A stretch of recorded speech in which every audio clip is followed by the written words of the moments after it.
Peach Wine 2013 by Orem Wines Homebrew. So here's the peaches. It calls for 3 pounds per gallon. So from this stage, once they're picked, we need to go ahead and wash them really good, get all of the wild yeast and stuff that collects on the skin off, and then we're going to cut them in half and take the pits out. So using cool water, you're going to go ahead and wash the peach. I've got a vegetable brush here. Just lightly brush the outside of the skins to get the yeast and stuff off. You don't want to brush too hard. And then once you get it all cleaned off, you'll just take your knife, go around the outside of it, split it in half, cut away any bad spots, and then slice it into your primary fermenter. And then we're going to go ahead and do the rest of these. Okay, so we got the peaches all cut up in the bucket here, and they're ready to go. The next thing is we've got to add some raisins for some body to the wine. So I'm going to go ahead and chop up these raisins and add them to the bucket. So I'm just taking my knife and running it through the raisins, just kind of chopping them up a little bit, breaking them up, so that when it ferments it'll take the nutrients out of the raisins. And then I'm just going to scoop them into my bucket here. Just like that. And again, make sure everything's clean and sanitized. Everything that you use or that's going to touch the wine needs to be sanitized real well. That's one of the most important things in winemaking. I got about 1.5 gallons of water there. Putting it on the boil. Once it boils, I'm going to add 10 cups of sugar to it and make a simple syrup. Once it starts boiling, we'll go ahead and add that and stir it in and mix it until it dissolves. So now our water is boiling, so we're going to go ahead and slowly stir in this syrup or this sugar, get it all dissolved well in here. So the yeast, this is what the sugar is, what the yeast eats and makes alcohol. Sugar is the byproduct of yeast eating the alcohol. So we're just going to go ahead and keep stirring this until our sugar's all dissolved well in the water, and we got kind of a thick, not thick, but a little bit of a thicker water. So it's not cloudy, it's going to be kind of clear. It's what they call a simple syrup. And we just about got that, so we're going to go ahead and turn our stove off, and we're going to set it aside. And we're going to let it cool a little bit, and then we're going to add it to our primary fermenter. We don't want to add it while it's too hot, it'll melt our bucket, so we're going to let that cool off. Water's cooled off some. You still want it kind of warm so it will release some of the juices from the peaches. We're going to go ahead and pour that in there now.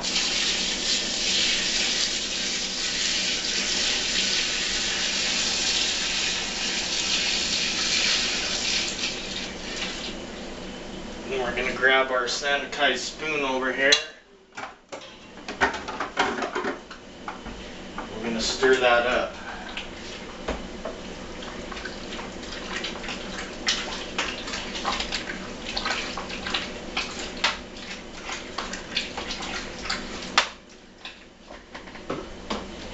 Okay, so now we got, it's still pretty thick there. We're going to add some more water to it in a few minutes, and we're going to go ahead and fill this bucket up to, just give some room, we're going to fill it up to about here with cool water.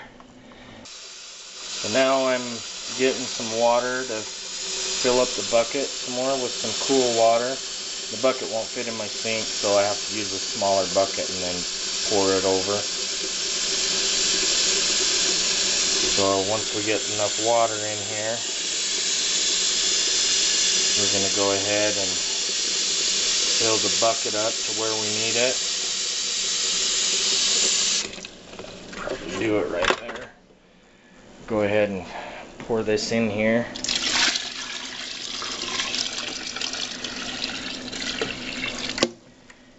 So I've got it to about just a little over 6 gallons of water in the bucket. You want to leave some room because when it ferments it's going to bubble up and things.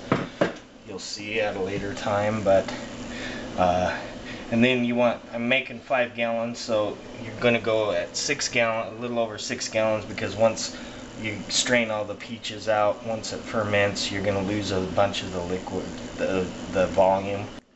We're going to add 2 teaspoons of acid blend, 2 teaspoons of pectic enzyme, and 2 teaspoons of, or actually a quarter of a teaspoon of potassium metabisulfite. 2 teaspoons of acid blend. That's just to balance out the acids in the wine. You don't have to put this in, but it just makes the wine better. And then 2 teaspoons of the pectic enzyme. That's just to help break up the fruit. You don't have to do this either, it'll do it on its own. I just like to do it because it makes the wine taste better. And then a quarter of a teaspoon of potassium metabisulfite. This is actually to kill any of the yeast, the wild yeast that's left in the mixture. You just need a little bit. Once you add that in there, we're just going to go ahead and put the lid on it. Well, we're going to stir it up first. We'll stir this really good, stir all that in there. Get it mixed up good. You have to use the potassium metabisulfite. You have to kill any wild yeast that's in there or it'll infect your wine. Okay, so now I've moved it into my brew room here. I'm going to cover it with a clean towel. Let it sit with a towel on it for 12 to 24 hours. So it's been about 15 hours since we covered it up with the towel. This is what it looks like now. We're going to add some yeast nutrient and stir that in, and then we're going to go ahead and add our yeast starter to it. Okay, so for the next step, we're going to use on the left there, it's what I use for a wine thief. It's just a turkey baster. And then here in the middle we've got a hydrometer. You can pick this up at your brew shop. It measures the specific gravity of your must. That's what they call wine at this stage, is a must. And then a beaker for the hydrometer to go into. And as what we're going to do is we're going to draw some of the juice out of the bucket here and put it in the beaker, and that's going to measure our specific gravity, so we know what our possible alcohol content is going to be in our wine when it's finished. I went ahead and sanitized everything here. I'm going to go ahead and draw our sample out of here and put it in the beaker. And you're going to want to fill that beaker all the way up so we can get a good reading. Okay, I don't know if you can see that, but you just go ahead and you spin that to level it all out, and it's reading 1.040, which is an alcohol content of about 5%. So what I'm going to do is go ahead and I'm going to add about 3 more cups of sugar to the thing, and I'm going to take another reading. I want it to be at about 1.080. All I did was go by 1 cup at a time and stirred it. Took another reading on my hydrometer until I got it where I wanted it. And I just stir it after each one. So I'm just going to take 2 teaspoons of the yeast nutrient, sprinkle it on top here. And then I'm going to mix that in. Mix it in really good. Make sure your spoon is sterilized. And then we're going to go ahead and pitch the yeast. In this batch I'm going to use some Monachie yeast by Red Star. Okay, so some people pitch the yeast in yeast starter and go ahead and stir it in. And some people just sprinkle it across the top and let it sit for a day, and then they'll stir it in. this batch I'm going to go ahead and just sprinkle it on the top. You just want to kind of sprinkle it evenly over the surface. You can do it any way you want. I've had luck both ways. I haven't had any problems either way. Now we're going to go ahead and cover it with the lid. Make sure your lid's good and sterilized.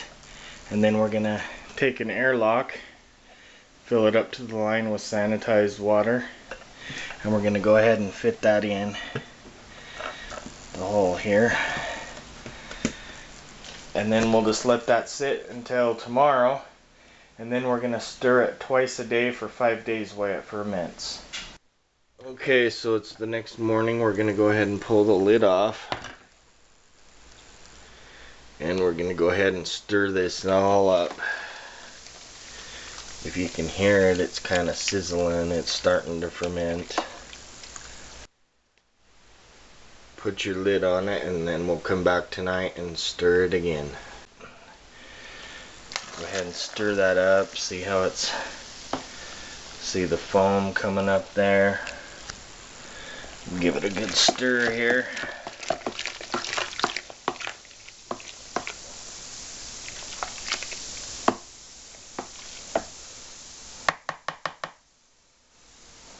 That's it. We'll cover it, and then in the morning we'll stir it again.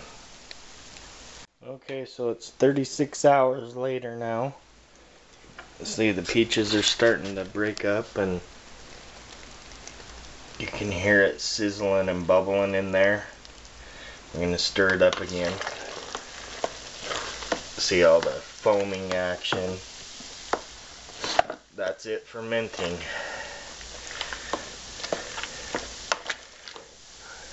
We're going to go ahead and keep doing this for a few more days, and then we will get back and show you what to do from there.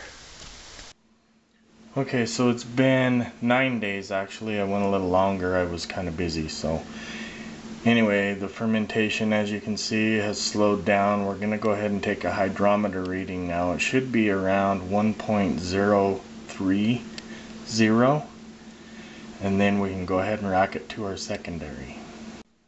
So to take our reading, we're going to go ahead and use our hydrometer and our turkey baster to pull our sample. We're going to just stick it in here and pull the sample out. Kind of hard with all the peaches in there. And fill up this tube with our liquid.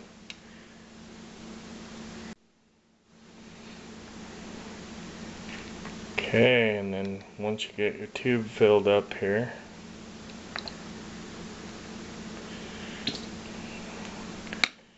we're going to go ahead and spin the hydrometer and get our reading here on it. It's actually at 1.020, which is actually a little lower than what we'd like, but it'll still be alright. So we're going to go ahead and rack that now. Okay, so I've got my sanitized bucket here, and I've went ahead and put a grain bag. You could use cheesecloth or whatever, and I've just kind of clothespinned it around to hold it, and then I'm going to dump from this bucket into that bucket and strain the peaches off. So you just take your bucket and you just kind of pour it in there slowly.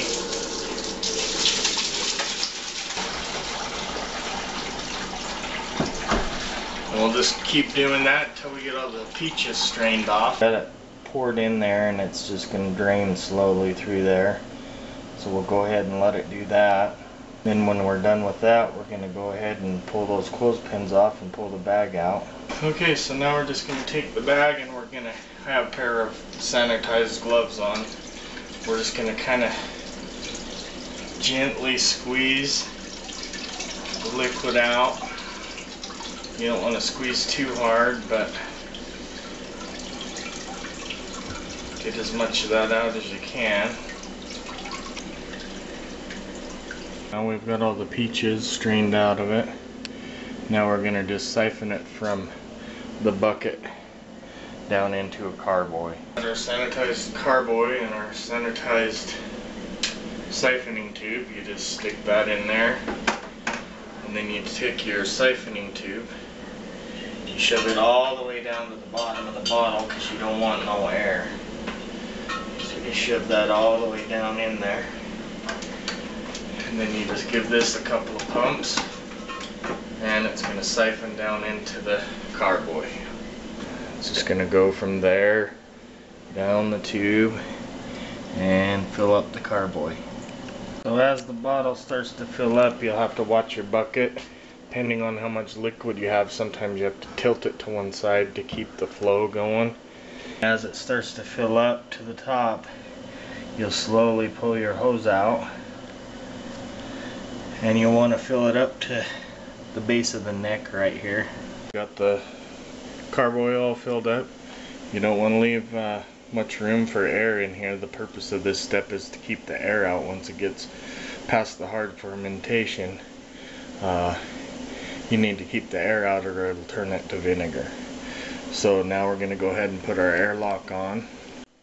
And there we go. Now it's ready to be going into the... We're going to put it into the brew room and put it in the dark. It's already starting to bubble there. That's the purpose of the airlock, is to... It lets the air, the carbon dioxide from the fermentation out of the jug, but doesn't let any of the bad air in.